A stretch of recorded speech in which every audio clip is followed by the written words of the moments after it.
Halo semua, balik lagi sama saya Abah Kopdut alias Kopi Udud. Semoga cinta kalian tidak kandas.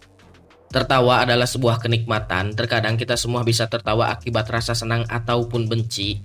Tertawa membuat kita memiliki sebuah kepuasan semata, entah karena lucu ataupun melihat penderitaan orang lain.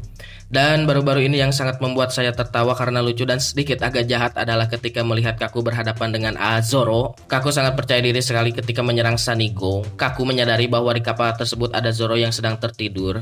Dan saat Kaku menyerang, seketika ingus Zoro yang berbentuk balonku ada 5 pecah. Kemudian dengan sigap langsung menahan serangan dari Kaku. Kejadian di Enies Lobby terjadi kembali. Zoro berhadapan dengan Kaku, dan yang sangat lucu bagi saya adalah Kaku dapat mengeluarkan awak kening tipe Zoan jerapahnya untuk melawan Zoro. Zoro pun cukup serius berhadapan dengan Kaku, tetapi tidak disangka Zoro dapat mengalahkan Kaku dengan mudah. Di sini menurut saya cukup bodoh untuk sekelas Superpole. Mengapa saya berbicara seperti itu?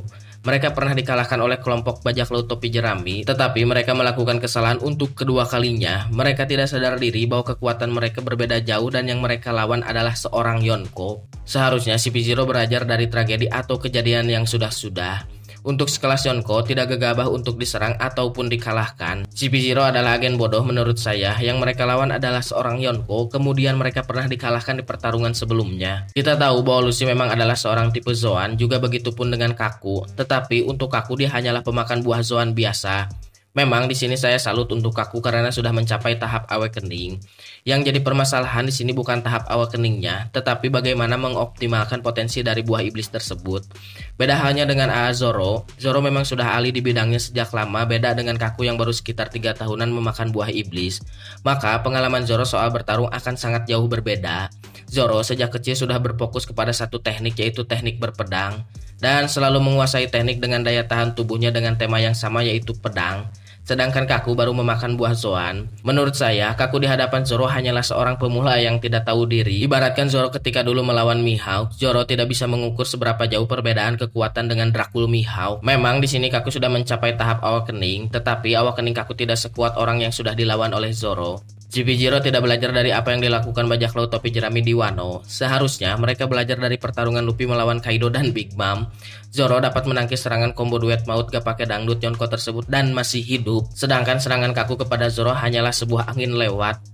Tidak perlu jauh-jauh melawan Zoro untuk Kaku. Jika Kaku berhadapan dengan King, saya yakin bahwa Kaku sudah akan tewas dan kalah dalam waktu yang sangat cepat. Maka daripada mengeluarkan CP0 untuk melawan bajak laut topi jerami, Gorosei seharusnya mengeluarkan langsung Admiral saja. Kita tahu bahwa Kizaru sedang menuju Pulau Egghead, tetapi di sini Kizaru berinisiatif pergi ke sana tanpa ada perintah langsung dari Akainu. Mungkin jika Kizaru berhadapan dengan Zoro akan sangat luar biasa. Kizaru adalah seorang pengguna buah iblis bertipe Logia, tetapi Kizaru juga bisa mengeluarkan pedang dari cahaya yang dipadatkannya. Akan sangat menarik menurut saya jika teknik pedang Kizaru beradu dengan teknik pedang Zoro. Zoro akan memahami bagaimana cara bertarung dengan seorang Logia yang dapat memadatkan Logia itu sendiri. Karena Zoro juga belum pernah bertarung dengan Kizaru, khususnya dalam teknik berpedang. Kizaru menurut saya cukup handal karena dia berani berhadapan dengan si Abah Rayleigh dalam menggunakan pedang. Itu menandai bahwa skill dan teknik pedang Kizaru bukanlah main-main, apalagi ditambah dengan kecepatan cahaya. Bayangkan saja skill berpedang ditambah dengan kecepatan cahaya akan sangat luar biasa edan. Ditambah pedang tersebut terbuat dari cahaya, maka Kizaru dapat merubah bentuk pedang tersebut sesuai keinginannya. Bisa menjadi panjang atau pendek, bahkan berbelok karena Kizaru adalah seorang Logia. Dan semua itu dapat dikembangkan untuk persiapan melawan pendekar pedang atau pengguna pedang lainnya. Selain Kizaru, pengguna Logia sekaligus ahli pedang adalah Admiral Fujitora. Doflamingo pernah berkata bahwa sosok Fujitora adalah seorang monster. Dia memiliki kekuatan yang sangat luar biasa edan, dan Logianya juga bertipe gravitasi. Kita semua tahu Fujitora dapat mengeluarkan atau menarik meteor untuk menyerang musuhnya. Jika meteor tersebut menghantam Zoro, maka tidak akan berguna karena Zoro dapat menebasnya. Kita belajar dari movie Stampede ketika Zoro menebas meteor yang dikeluarkan oleh Fujitora. Maka akan sangat efektif jika berhadapan dengan Zoro dengan bertarung menggunakan pedang untuk Fujitora bukanlah meteor. Dan satu lagi adalah menurut saya yang harus dihadapi oleh Zoro, yaitu si Abah Gorosei pengguna pedang. Salah satu dari Gorosei menggunakan pedang yang besar dan panjang. Itu menandakan dia juga adalah seorang pendekar pendekar pedang. Memang di sini Mihawk adalah penyandang pendekar pedang nomor 1 di dunia. Tetapi berbeda dengan si Abah Gorosei, mereka bukanlah berada di dunia luar, tetapi mereka berada di dunia gelap atau dalam, yang notabene memainkan pion-pion kuat untuk mengalahkan para bajak laut ataupun pasukan revolusi.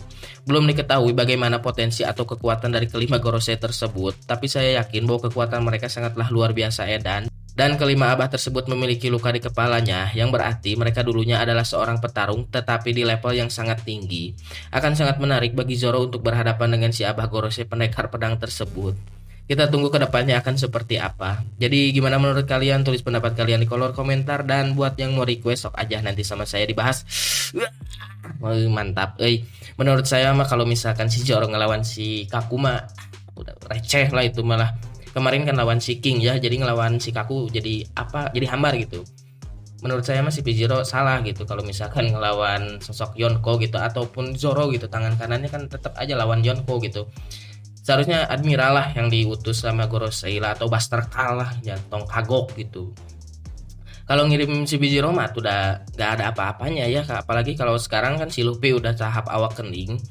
Kalau misalkan si Kizaru lah berhadapan sama si Zoro, oke lah itu mah, atau pembantaian kemarin di apa namanya, Saubody. Nah, dendam si Zoro sama si Kizaru di Saubody bisa dilakukan gitu di situ kan. Waktu itu kan si Zoro mau dibantai ditolongin sama si Rayleigh. Akan sangat menarik gitu. Kalau misalkan si Kizaru makan mengeluarin pedang kan dari cahaya ya.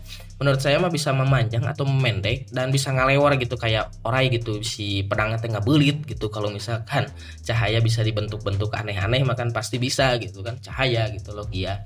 Sesuai keinginan si Kizaru aja sih. Nah, akan sangat menarik gitu. Dan itu menurut saya masih Gorosei, penasaran saya si Gorosei itu yang pakai pedang. Pasti itu teh dari perwakilan Wano gitu atau gimana ya. Pastilah dah, soalnya mereka pernah pegang pedang aja kan udah disebut apa? Petarung gitu. Dari luka aja udah dilihat gitu bahwa dulunya petarung gitu sebelum memimpin. Tapi gimana lah ke depannya mah itu cuma opini saya lah. Bisa saja terjadi, bisa saja enggak, dan kalian juga punya opini masing-masing lah, tulis aja di kolom komentar ya. Ya udahlah, salam sejahtera, cicadas kacicaheum, cinta kandas menihem.